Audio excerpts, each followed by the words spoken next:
So, kailangan siguraduhin natin kasi para malaman natin kung sino nagsasabi ng totoo. Ano, titindigan mo yung statement mo na yan o babaguhin mo? As far as my memory is concerned po, matagal na nangyari yan. O yan na. Di ba? Kanina sigurado ka, ang binigay mo yung lumang relo. Ngayon, hindi ka na sigurado. Okay, I will stand my statement. Yes. You will stand by your statement? Yes. So kung papadala natin dito yung relo, pati yung resibo, na nandoon yung serial number, pag nagkapareho yon, paano na? Masasagot na ngayon yung mga katanungan nila kung sino papaniwalaan. Ikaw o si Mr. Matubato. Simpleng ano lang, simpleng test yan. Your Honor, kung relo lang ang basihan sa credibility, Hindi. para may problema yata. Hindi. Yes. Alam mo, SPO Trillanes Cañas, magkakaproblema ka. Dahil, sigurado ka, I gave you an opportunity to qualify, pero hindi, bumili siya ng relo, pero yung lumang relo niya, ibinigay niya yung bago sinuot niya. So, kaya yung sinabi natin, i-check natin yung serial number na nakalagay doon sa resibo and doon sa relo kung nagsasabi siya ng totoo. So, ito may warranty card, andyan yung serial number. Ito, simple lang ito. His old watch. Yes. So, hindi pwedeng magmamatch yung serial number na nakalagay sa, doon sa old watch niya. If totoo yung sinasabi niya na yung bagong watch ay ginamit niya at binigay niya yung luma. So, nahuli natin si SPO3 Las Cañas. May I answer, Your Honor? I'm sorry, you had your chance. Binigyan kita ng chance kanina. Sabi ko, Sorry. I'm still chairman here. okay. Do it this way, actually. Go ahead, please. Hurry up. Mr. Chairman, Yes, go ahead. Just as a point of information, dahil mahilig din ako sa G-Shock. Iba ho ang G-Shock at Protract. So I was just wondering why the receipt and the are different. Maybe it's a mistake by the dealer or something. But I googled it to be sure. Protract versus G-Shock. Magkaiba siya. So there might be some mistake here. But I will not contest any of the points made here today. Yung sinabihan mo nga pulis, No, hindi ko tinatanong kami. Oo, sir. Opo. Pag sinabi mong itong tao na to lasing, ang basihan mo kasi alam mo kumilatis ng taong lasing. opo sir. Di ba hindi mo na kailangan makita na ang tao na lasing ay kailangan umiinom muna ng alak para sabihin mo siya ay lasing. Ganun ba? Opo sir. Yun na po, Mr. Chairman. Kanina sinasabi sa lahat ng mga tinanong ko, si Peter Lim ang pinakamalaking drug lord dito sa Visayas. Sabi ni Espinido, sabi ni Kerwin Espinosa, sabi ni General De La Rosa. O ngayon, andito siya, kakamayan niya si President Duterte mismo. I am not ready to make a judgment dahil picture yan. Then wag din natin gagamitin itong kay Senator De Lima. Otherwise, kung gagamitin natin itong guilt by picture taking, huli na natin si President Duterte. Kasi pinakamalaking drug lord, yung kakamayan niya. Totoo yun, may picture si President Duterte kasama si Peter Lim. Si Senator De Lima may picture kay Kerwin sa Baguio.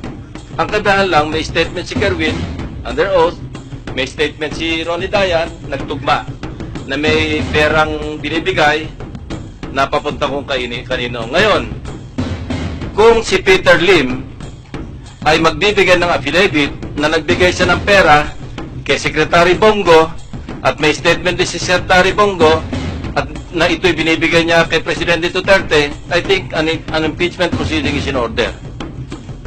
Pero wala tayo dun hindi ba? I'm speaking not as an enabler and an apologist of President Duterte. I criticize when there's need to criticize. Ulitin ko, kung makakuha tayo ng pahayag, sinumpa ang salaysay ni Peter Lim na siya nagbibigay ng pera kay Bongo At si Bongo naman, meron din pahayag na yung tinanggap niya yung pera at binigay niya kay President Duterte, then, mag-impeach yung House, ako mismo, I can tell you right now, I will vote to convict President Duterte if and when the impeachment is transmitted to the Senate. Pero walang ganun eh.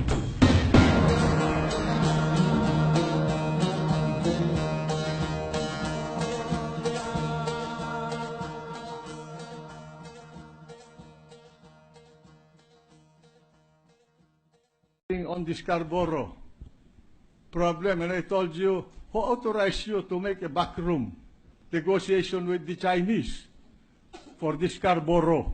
Yes, and the And you were president. telling me about treason, remember? Yes, and that the president Secretary of just a minute. answered you directly that he authorized me. He told it in your face, Mr. President. What? Yes, that's correct. Oh, that's correct. I accepted that because I precisely. did not know that you were authorized. But the fact is that I asked you, whom did you talk to in China? I don't need to report to the Senate President, Mr. President. You have a duty I am to not, report what you do obliged. as a senator to this chamber. And in fact, you have a duty to notify the office of the Senate President when you leave this country to go abroad. But I did And not. the only time that I have authorized you is one time. I do not know how many times you have been to China. My understanding is you have been to China talking to the Chinese government for 6 times already. Yes, and I And that did you not. have met them 15 or 16 times. For Yes. what reason, we do not know. Are you becoming a fifth columnist of the Chinese in this country?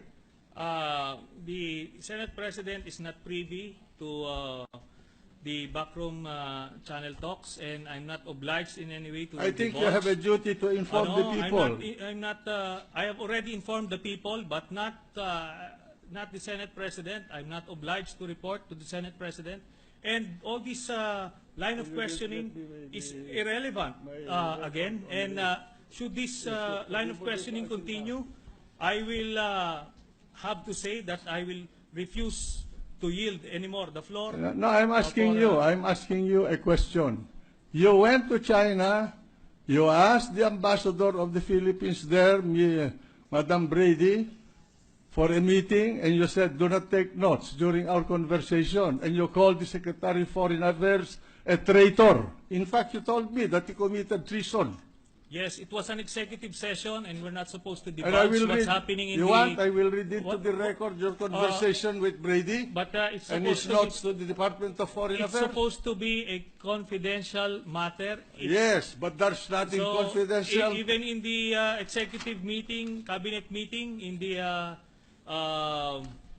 cabinet meeting in Malacanang, Mr. President, I will refuse to answer if that's Because going you to be the cannot line. answer the No, questions I'm because going it's to ask going you to about be your improper meeting. in this particular interpretation. Because you cannot answer I the can questions answer. I'm going to I ask can you. answer, but I won't be baited into that trap. You met, The point you met here Brady. is, Mr. President, this is Mr. how I President, felt. may I request this gentleman Mr. President, to in be that case, admonished. I will refuse to yield the floor anymore. Well, for, in that case, I any will read it to, interpretation. I will And, read it to the record, the notes that Mrs. Brady or Ambassador Brady wrote about your conversation with her in Beijing on August 12, 2012.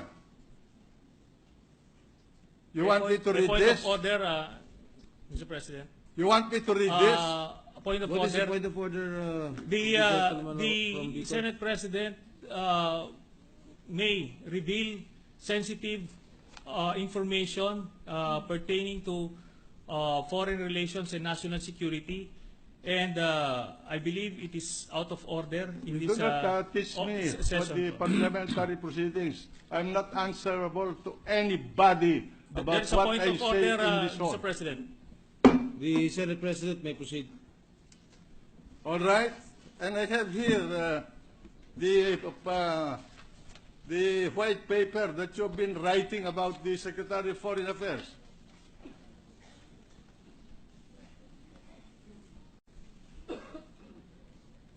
17 August 2012. He cannot take the hit. He's a coward. Senator Trillanes requested that no notes be taken. That's one. Two, what the Chinese want is to tone down the rhetoric.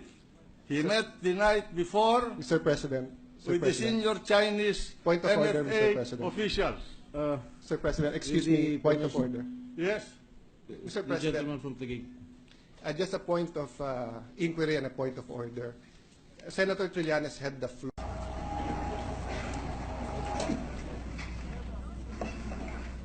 For I know the plans I have for you, plans to prosper you and not to harm you, plans to give you a hope and a future. Yan po nasa Jeremiah 29:11. In the Bible, God's people were once have for you, plans to prosper you and not to harm you, plans to give you a hope and a future. Yan po nasa Jeremiah 29:11. In the Bible, God's people were once or many times found themselves in exile. Many times they found themselves helpless. Yet they were assured not only was there a plan, but that there was the plan. Naman, no? I believe si Duterte, to be fair, hindi naman siya corrupt, ano? Si Binay, iba eh. Iba ito. Iba yung kanyang motivation in life. I believe he wants to be the richest man in the world at the expense of the Filipino nation. So, yun yung problema doon.